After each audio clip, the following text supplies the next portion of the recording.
제가 은근 평을 후하게 주는 장르가 있는데요. 악역 영예물, 복수물, 그리고 슬로우 라이프물입니다. 이 중 특히 제가 슬로우 라이프물한테는 꽤 관대한 편인데, 실제로 제가 전에 호평한 작품들을 보면 슬라임 300년, 성녀의 마력은 만능입니다 는 실제로 나름 잘 뽑았으니까 그렇다 쳐도, 곰곰곰베어 방어력의 올인은 호불호가 되게 심하게 갈리고 실제로 중간중간 뇌절하는 부분들이 있죠. 개인적으로 취향에 잘 맞아서 그런 부분도 있습니다만, 슬로우 라이프물 자체가 큰 걸 추구하는 장르가 아니기에 평가의 기준치가 낮은 게 좀 큰 편입니다. 솔직히 좀 뇌절하더라도 그냥 가볍게 애들이 힐링 받고 그거 보면서 우리도 힐링을 받으면 최소 장르의 목적은 이뤘다고 봅니다. 그 이상을 이루면 이제 아만추, 아리아 같은 명작이 나오는 거다. 여튼 일상물과 함께 실패하기 힘든 장르인 슬로우 라이프물. 그런데 이 실패하기 힘든 장르를 실패한 이 세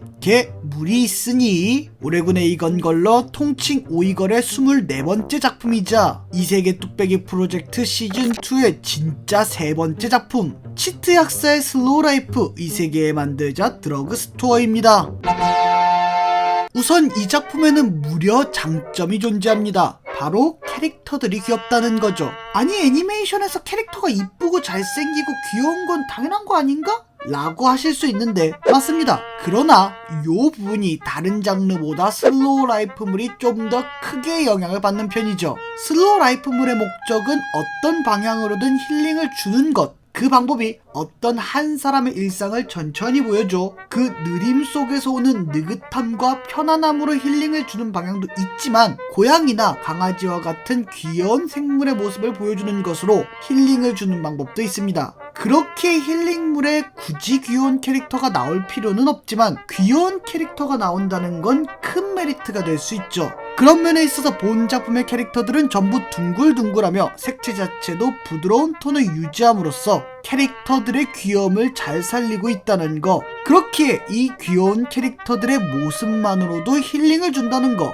이 부분은 슬로우 라이프물로서 참 잘했다고 할 수 있죠. 아휴 씨발, 맞지도 않는 칭찬하려고 하니까 기가 빨리네. 이 작품이 슬로우 라이프물로서 귀엽게 그렸다는 게 장점이라면 그 외의 요소는 슬로우 라이프물로서 전부 단점입니다. 이 작품 내에서 벌어지는 모든 에피소드들은 계속 원 패턴으로 진행되고 장면도 원 패턴으로 보여주는 기행을 보이는데요. 때문에 화수가 진행되면 진행될수록 지루함이 배가 됩니다. 거기에 약사라고 하면서 약사로서 행보를 잘 안 보여준다는 건 덤이고요. 덕분에 그나마 귀여움으로 이끌었던 힐링 요소는 2화 만에 소멸하게 됩니다. 그렇다면 도대체 어떤 부분이 이 작품을 이렇게 지루하게 만드는지 좀 더 자세히 알아보죠. 여기서부터는 치트 약사의 슬로우 라이프 이세계에 만들자 드러그 스토어에 대한 치명적인 스포일러와 유르캠프와 성녀의 마력은 만능입니다에 대한 약간의 스포일러가 있을 예정입니다. 안 보신 분들은 참고 부탁드립니다.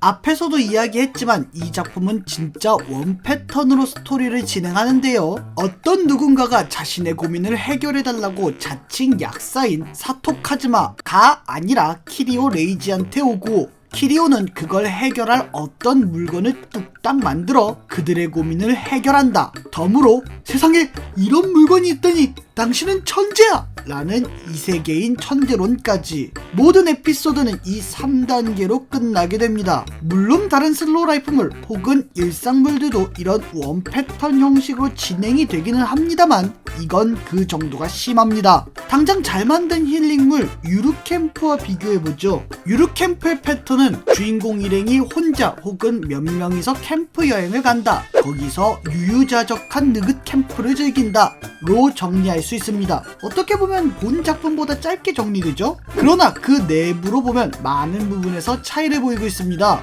예를 들어 캠핑 장소로 가는 과정에서도 어떨 때는 캠핑 장소로 가는 과정 자체를 보여주기도 하고 어떨 때는 아예 도착해서 캠핑을 준비하는 과정을 보여주기도 합니다. 가는 과정조차도 그냥 보여주는 게 아니라 중간에 어떤 곳을 들려서 맛있는 음식을 먹거나 풍경을 구경하는 등의 여러 모습을 보여주죠. 캠핑을 준비하는 과정도 어떨 때는 불을 지피는 과정을, 또 어떨 때는 음식을 준비하는 과정을 보여주기도 합니다. 유유자적 캠핑을 즐기는 것도 어떨 때는 먹방을, 어떨 때는 캠핑장 내부 구경을, 어떨 때는 일출을 보여주는 등 여러 모습을 보여주고 있죠. 이렇듯 큰 틀 내에서도 이렇게 다양한 모습들, 그리고 이러한 유유자적한 모습을 보여주기 때문에 우리는 이 작품을 보고 와, 나도 저런 힐링받는 캠핑 여행 가고 싶다 라는 생각을 하게 되죠.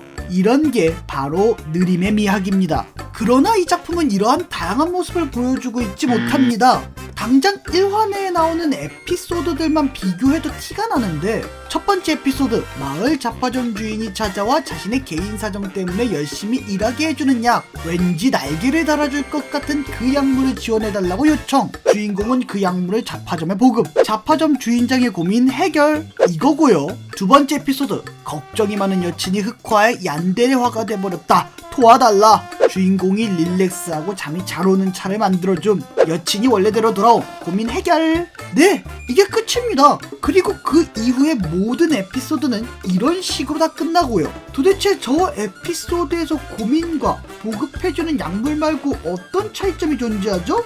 없어요. 있었는데. 아니 없어요 그냥. 아니, 이런 컨트롤 C 컨트롤 V 에피소드들 속에서 우리가 도대체 어떻게 힐링을 받으라는 겁니까? 이런 원 패턴 에피소드들을 더더욱 지루하게 해주는 게 있는데, 바로 약을 만드는 장면입니다. 이건 뭐 얘기할 필요 없이 직접 보시죠.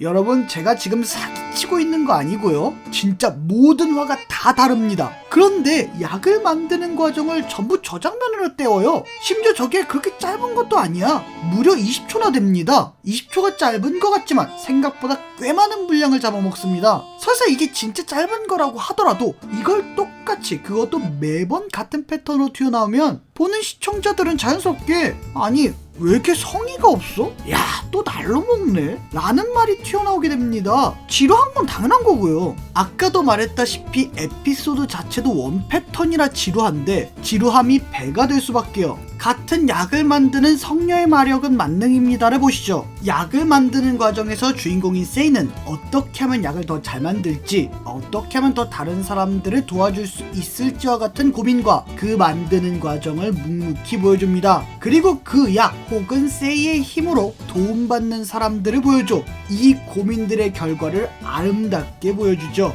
그 순간 세이가 기뻐하고 우리는 그 모습을 보며 흐뭇한 미소를 짓죠. 이런 것이 바로 힐링입니다. 이렇게 슬로우 라이프물로서 힐링도 못 주고 있는데 이 작품은 뇌절의 연속을 보여주기까지 합니다. 뭐 각성제나 심신을 진정시키는 약, 그리고 미용젤까지는 이해하겠어요. 근데 말이죠, 탈취제, 세제, 향수, 양념 소스, 본드, 심지어 생화학 무기까지? 아니 그 약사시라며요. 무슨 약사가 양념 소스랑 본드를 만들어? 아니 맛없는 음식을 낫게 해주고 아픈 무기를 낫게 해줘서 약사인가? 아니 그럼 슈마미 생화학 무기는 뭐야?